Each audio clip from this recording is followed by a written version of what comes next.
He's been the Vatican's Secretary of State since 2013 and has been involved in important diplomatic affairs, including negotiations with China and Middle Eastern governments.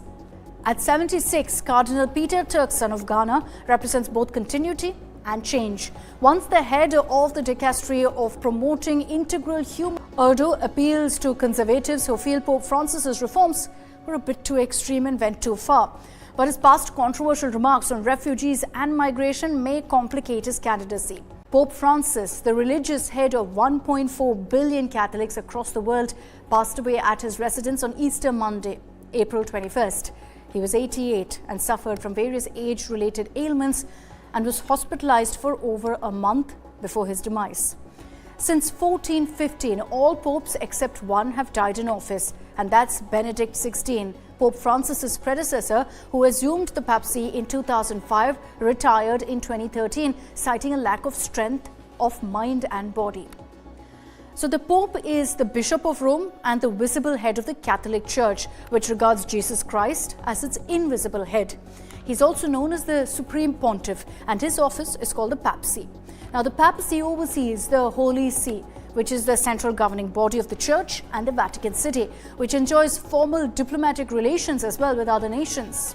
Now, with the unfortunate death of Pope Francis, the Roman Catholic Church will begin elaborate rituals, some dating back to the Middle Ages, that mark the end of one papacy and lead to the start of the next. After the death of a pope, the Vatican enters the interregnum period, which is defined as the intervening period between two papacies. This is the time between the pope's death and the election of a new leader. And traditionally, the pope's death is verified by the Camerlengo, the cardinal who serves as the church's treasurer. In this case, the Camerlengo is Irish-American Kevin Farrell, who was appointed to the role by Francis in February 2019. Farrell is the only top official in the church hierarchy to remain in post, with all others required to step down, resign following the demise of the Pope. The Camerlengo ceremoniously calls out the Pope's baptismal name thrice, pronounces him dead if no response is received. The practice of using a small silver hammer to tap the Pope's forehead after his death was ended after 1963. The ring of the fisherman, the Pope's signet ring bearing the seal of his papacy, is broken off to symbolize the end of his rule. The papal apartment is locked and sealed. The Camerlengo informs the College of Cardinals that the Pope is no more. Then the Novendial, or 9 days of mourning, follows. Pope Francis's open coffin has been laid out for veneration by the faithful. This is at the St. Peter's Basilica, putting an end to the display of papal bodies on a raised platform propped up by cushions as per tradition. Most popes are buried underneath St. Peter's Basilica, but in 2022, Pope Francis asked to be buried in Rome's St. Mary Major Basilica to be near his favorite icon of the Madonna.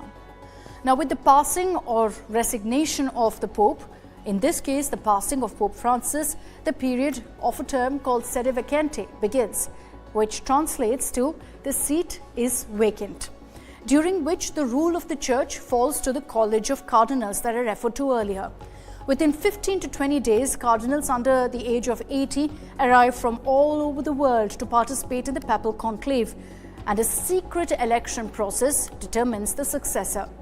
Under a system originating way back in the 13th century, these cardinals are locked inside the Sistine Chapel and completely cut off from the